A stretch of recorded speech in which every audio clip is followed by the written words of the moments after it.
DJ Dinesh exclusive. इलाका किसी का हो, डीजे संदीप मरकाम का हो।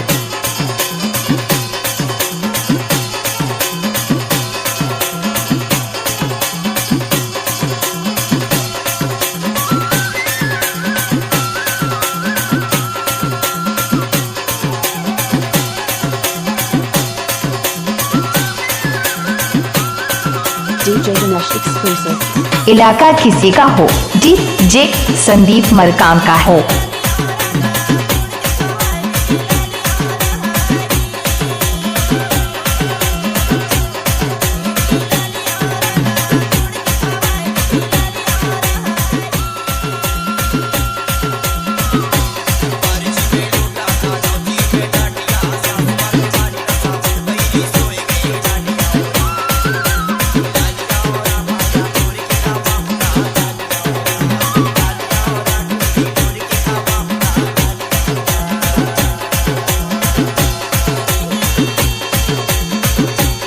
इलाका किसी का हो, डीजे संदीप मरकाम का हो।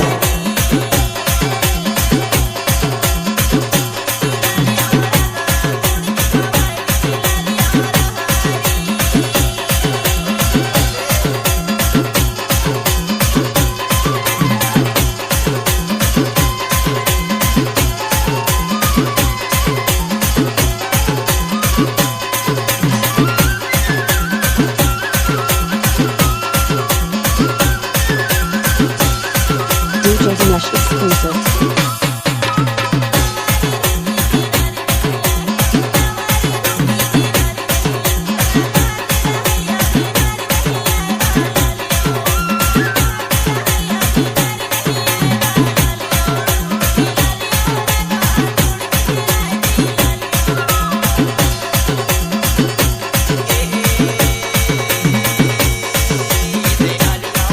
इलाका किसी का हो, डीजे संदीप मरकाम का हो।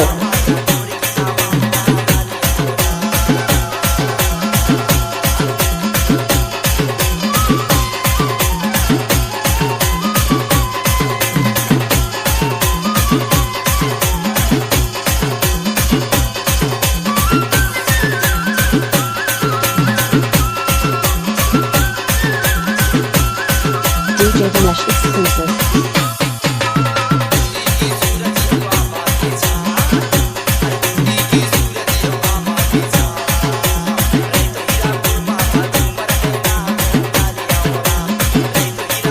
इलाका किसी का हो, डीजे संदीप मरकाम का हो।